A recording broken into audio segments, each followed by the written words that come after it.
Fair, by Frances Rosenfeld. Chapter 22, Workshop. May I have your attention, please? Lucille cast her voice over the audience, and the murmurs and shuffles subsided. Is everybody here? She scanned the cave to make sure all the girls had made it inside, safe and unnoticed. When she was reassured that they were all there, she continued. Before class starts, I don't think I need to reiterate the importance of keeping this knowledge to ourselves, at least for the time being. I'm sure the reasons why don't require explaining. A soft wave of discomfort weaved through the gathering and quickly subsided, as they recalled the unfolding of events in the council hall. Back to more interesting subjects. If memory serves, Blanche was going to present her study on gene splicing and the effects of introducing snapdragon DNA into tomato breeds. So, without further ado, she waved her hand, inviting Blanche to the podium to present her slides to the class. Are you going to stay for the presentation, Aunt Lucille? Mary asked her aunt as she left the podium to join the audience. Are you kidding? I wouldn't miss it for the world. Lucille winked at the girl and sat down in the chair behind hers. Could you scoot over to the left a little bit? I can't see the smart screen. You're not calling it a mirror anymore, Mary teased. Of course not, dear. Don't you know? Mirrors are banned, Lucille explained, poised. Blanche's presentation was followed by a dissertation on computational geometry, an open debate about forms of government, a poetry reading, and a video lecture on coronal mass ejections and the plasma dynamics of G-type main sequence stars. From the other side of the mirror, the teachers were watching too, interjecting observations or making slight corrections to the content and answering questions from the audience.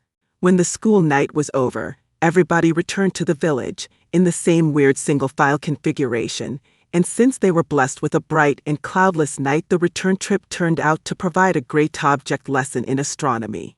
Despite Lucille's repeated requests to keep quiet, the shushing and giggling followed them all the way home. The next day, Blanche and Lisa fell asleep in workshop again, face down in the basket of spools. Their makeshift wool pillows were soft, cuddly and extremely comfortable, so much so that Mrs. Gentry had to splash cold water on the girls' faces to wake them up. We have to get to the bottom of this, Lucille. This is absolutely unacceptable. We can't have these girls sleepwalking through day after day. We need to know what are they doing that gets them so tired. I fear evil doing. The poor children don't know any better. If we don't protect them, who knows what they'll get themselves into, she boomed towards Lucille in her unusually loud tone of voice, so loud that it instantly snapped the latter back to attention together with a few girls who were dozing off in the back. Lucille too was tired, and she let her mind wander a little bit every now and then, when it got too quiet. I'm sorry, dear, what? She mumbled, a little puzzled, as if she had just entered the room. I don't know what to say, Lucille, can't you pay a little more attention? I know that since Mari Ravma ran away and all, she didn't know how to continue, but since the subject had been brought up, she burst out the question she was itching to ask ever since she had left Lucille and Mary alone in the cave. She looked around to make sure nobody was listening, and then whispered as softly as she could into Lucille's ear. Have you heard from her, dear? Mrs. Gentry's whispering was almost as loud as her voice, and the few girls who were not half asleep raised their eyebrows, startled. Lucille grabbed the lady by her arm and led her outside. Mrs. Gentry, you don't want the girls to get preoccupied with this, do you? I don't know anything about poor Mary, dear. She ran, as you said, and I couldn't catch her. I trust that she didn't run into misfortune, though. She felt she needed to reassure Mrs. Gentry, who obviously felt responsible for the girl's fate. You know Mary, she can be quite resourceful if need be. I fear that whatever it was that she got herself into when she touched that mirror didn't stop with her. Mrs. Gentry returned to her current worry. I don't know what's wrong with the girls, but whatever it is, it started recently, just after Mary escaped. Do you think she might be involved in all of this? Casting enchantments with the mirror. I can't see how. Lucille tried to divert her attention. Do you find the girls' work lacking? She quickly found a subject she was sure will capture all of Mrs. Gentry's attention. Not entirely, the latter grabbed onto the subject eagerly. She was a strong advocate of keeping the girls always busy, thus yielding benefits for both them and the community. Their work is acceptable.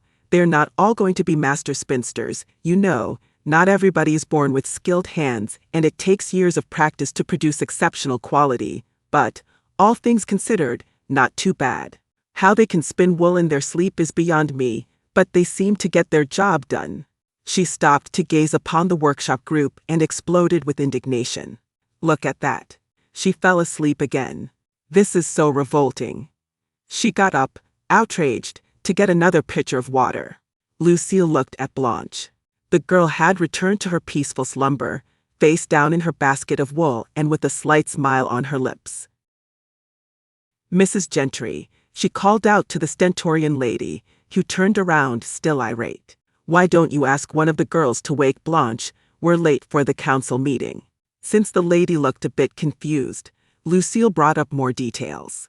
Remember, we were going to meet with the village elders and learn more ways to remove Mary's curse. Oh yeah, Mrs. Gentry replied. Wasn't that supposed to be tomorrow? She asked. No, dear, it's today. It seems you must be tired too, Lucille smiled. No wonder, with this darn story following us around. Mrs. Gentry boomed again. I'm telling you, Lucille, it is the curse, and we were fools not to believe the book of prophecy, and now, it's already started. Oh, what will become of us? She took on her favorite dramatic pose, that of the tragic Electra. Well, Lucille tried to stifle a yawn. I'm sure some of the elders must be in possession of unwritten wisdom, passed on from generation to generation. Otherwise we wouldn't have come upon the knowledge about Mary's gaze. Can you imagine what would have happened if some unsuspecting person stared into her eyes at dawn? Mrs. Gentry felt awkward because she didn't believe Mary could turn her into a snake with her stare more than she believed that the sky was green. But she played along, for effect.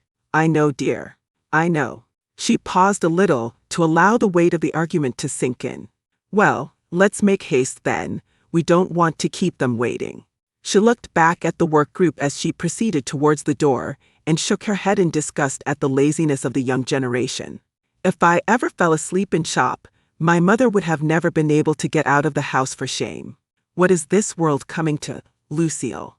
We're responsible, you know.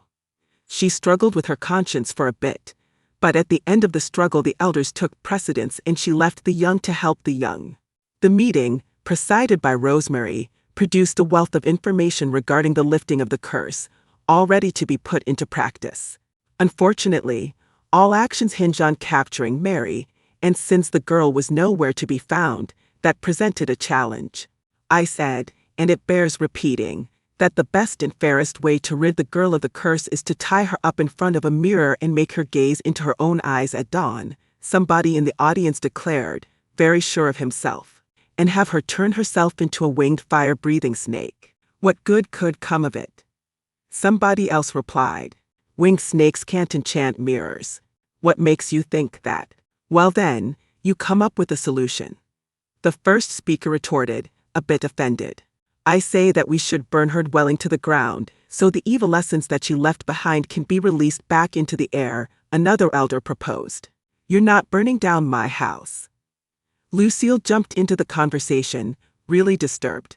Besides, how would releasing evil back into the air make our lives better? She pointed out the flaw in the argument. The elders talked amongst themselves for a while and came to an agreement that, indeed, under the circumstances, this solution was not optimal. How about this? A wise voice from the audience came up with a successful method. We bring the girls out into the desert and ask them to remove evil from their midst. Remove evil how? Mrs. Gentry asked, concerned about the unproductive use of the girls' time. By having them soak into the warmth of the sun until all darkness is gone, the person replied. It's too hot out there in the middle of the day, Lucille protested. We'll go early, use the morning sun, the person replied. But not too close to dawn, we don't want to run into Mary by accident. Can you imagine the horror? Somebody protested. A roar of dread permeated the crowd. And make sure the girls are well rested, Mrs. Gentry added. I don't want them dozing off and stumbling over their own feet. The discussion then veered into what garments the girls should be wearing to best ward off evil, and whether the group should take the risk of bringing any water at all for the trip. In the meantime, back at the workshop, Blanche, Lisa, and a few of the other girls took the unexpected opportunity Mrs. Gentry's absence presented them with to take a much-needed and undisturbed nap.